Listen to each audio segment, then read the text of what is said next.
The year is 1971, and it's Christmas Day, and Santa is dealing with a hangover and the elves that are threatening to strike. And while this is going on, in Kansas City, the Dolphins and the Chiefs are playing the longest game in NFL history with their seasons on the line. So let's look back at this historic game. Totally sports-esque. Major League.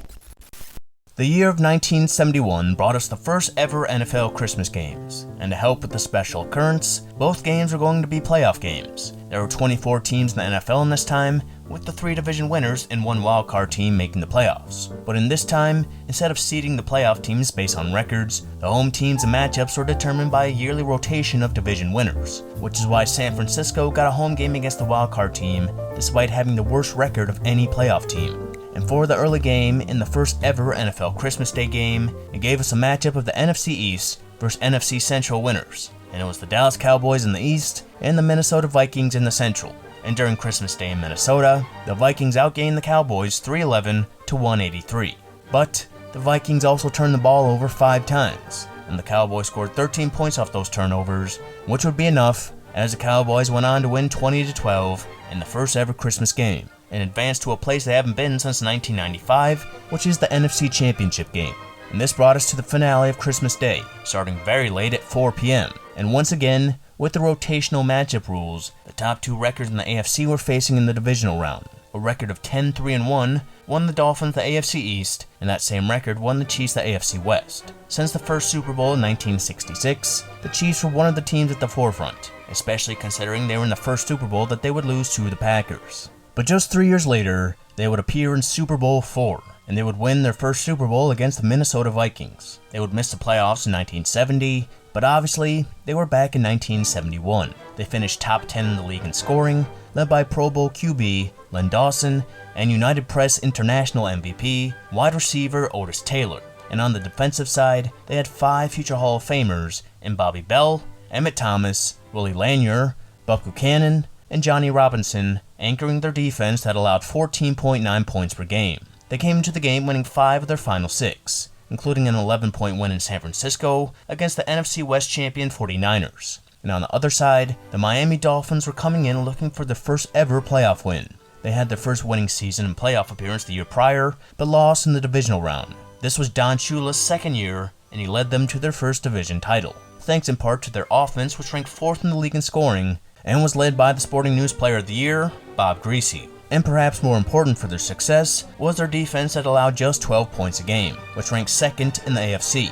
The early 70s Dolphins defense was nicknamed the no-name defense by Tom Landry, due to their lack of high-profile players. While the Chiefs defense had 5 future Hall of Famers, the Dolphins had just 1 with Nick Boniconti. And while the Chiefs were coming in hot, the Dolphins were not, losing 2 of their last 3 after going 9-1-1 in their first 11 games, winning the AFC East by just half a game. The Chiefs had the momentum, experience, and home field advantage going into the game, which made them 3-point favorites, though the Dolphins were arguably the more talented team.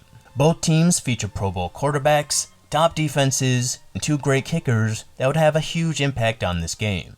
And in front of 50,861 in Municipal Stadium in Kansas City, the scoring began with Kansas City's kicker, Jan Stenerud, kicking a 24-yard field goal after the Chiefs' running game led them down the field. Then on the next drive, as he dealt with a sore shoulder, Bob Greise threw an interception to Willie Lanier, who ran it back 17 yards to set up the Chiefs with great field position that they would take advantage of after a 7-yard touchdown pass to Ed Podolak, putting the Chiefs up by 10 at the end of the first. But the Dolphins will put themselves right back into the game on the next drive. After a big game by Paul Warfield as the first quarter ended, Larry Zonka would score a 1-yard touchdown. Then on the Chiefs' following possession, they would drive down into Dolphins territory, but the Dolphins intercepted a pass thrown to Otis Taylor near the goal line. The Dolphins couldn't make anything of the interception, and when the Chiefs got the ball back, Ed Podolak would help set up a 30-yard field goal attempt. But Jan Stenerud would miss the attempt to his own disbelief. The Dolphins couldn't manage anything on the next possession, and gave the Chiefs the ball back within their own 5, with a minute and a half to go.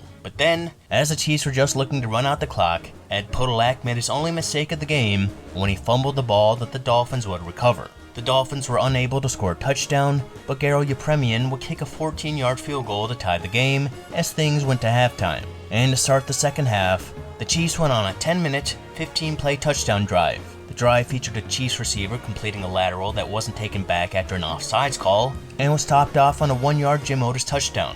But the Dolphins answered right back, going on a 75-yard touchdown drive of their own that only took 4 minutes and was topped off by a 1-yard run by Jim Click.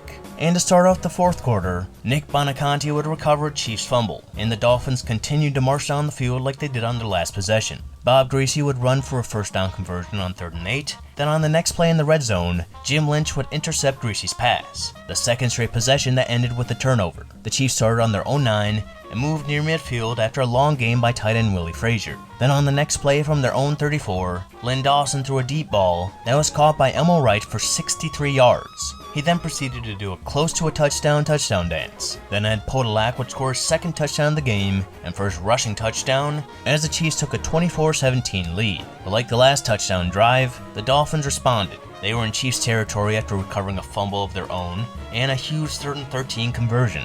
The Dolphins got all the way down to the 5 with a minute and a half left when, after scrambling, Bob Greise would find Marv Fleming for the game-tying touchdown. But like teams that are facing the Chiefs today, they may have accidentally left too much time on the clock. But ultimately, the time didn't matter too much for Len Dawson when Ed Podolak returned the kickoff 78 yards to the 22-yard line, setting the Chiefs up in prime position.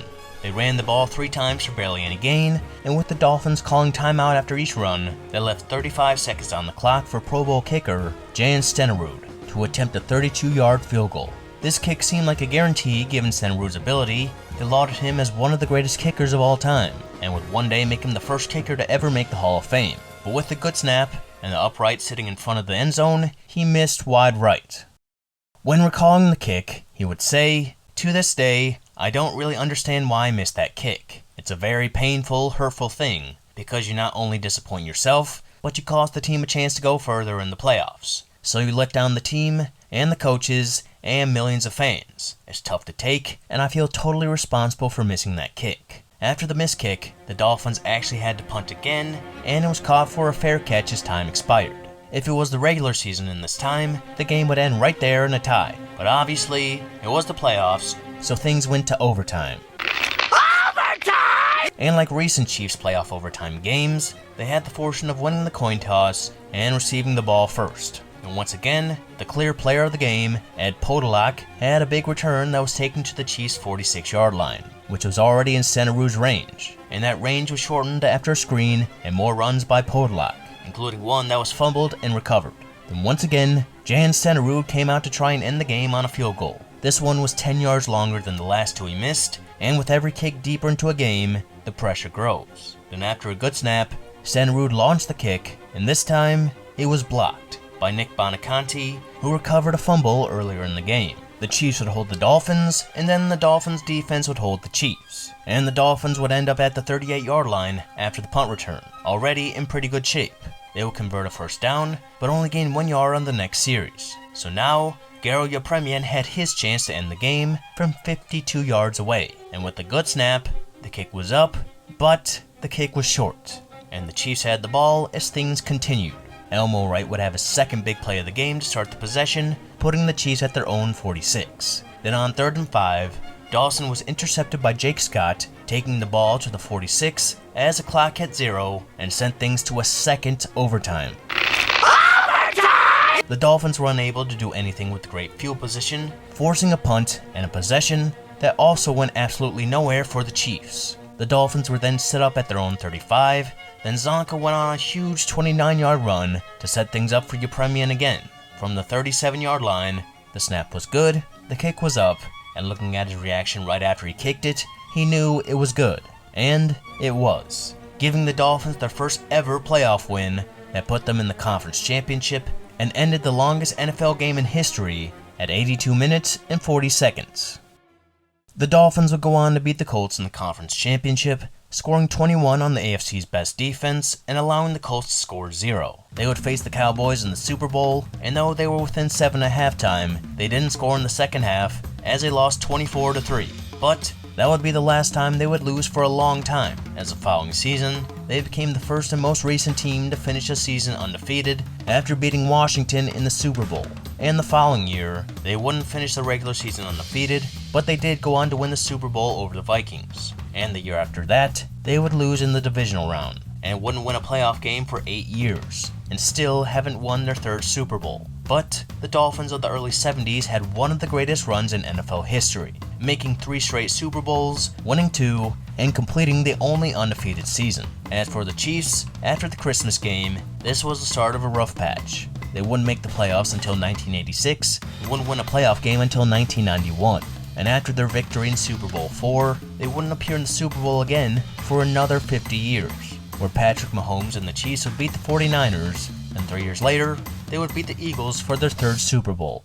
And going back to the Christmas Day game, while football fans loved this long back and forth game that featured the legendary performance of Ed Podolak, who went for 350 all-purpose yards, the most ever in a postseason game, the NFL, TV executives, and a number of people weren't too thrilled with how long this game lasted. The NFL received numerous complaint letters about the scheduling and the length of the game, with many saying that it wreaked havoc on their Christmas dinner. There were also complaints that the NFL intruded on a traditional religious and family holiday, and a Kansas legislator even proposed a bill that would ban future NFL games from being scheduled on Christmas. In response, the NFL did not schedule any games on Christmas for nearly 2 decades, and on the same day the Chiefs and Dolphins played, the NHL played their final Christmas Day games.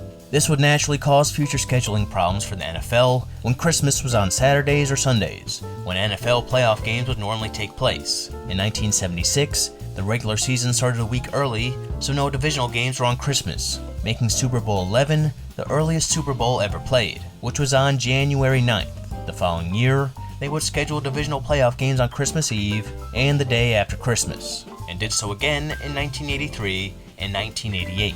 But in 1989, Christmas on a Monday, they finally cracked, and the Bengals and Vikings played on Monday Night Football at 9 o'clock, so family dinners weren't completely destroyed by a football game, except for those 3 families who wait until 9:30 to eat. But regardless of the future complaints and scheduling, the Chiefs and Dolphins played one of the greatest postseason games of all time that could have been the finale of Christmas Day football. And fast forward all these years, the Chiefs are playing on Christmas, and the Dolphins are playing on Christmas Eve. The Dolphins could be in the start of their glory years, and the Chiefs could possibly be on the decline. There's obviously no way of knowing what's to come, but we do know that from the time after 1971 until now, both Santa's existence and O.J. Simpson's innocence will become great fairy tales.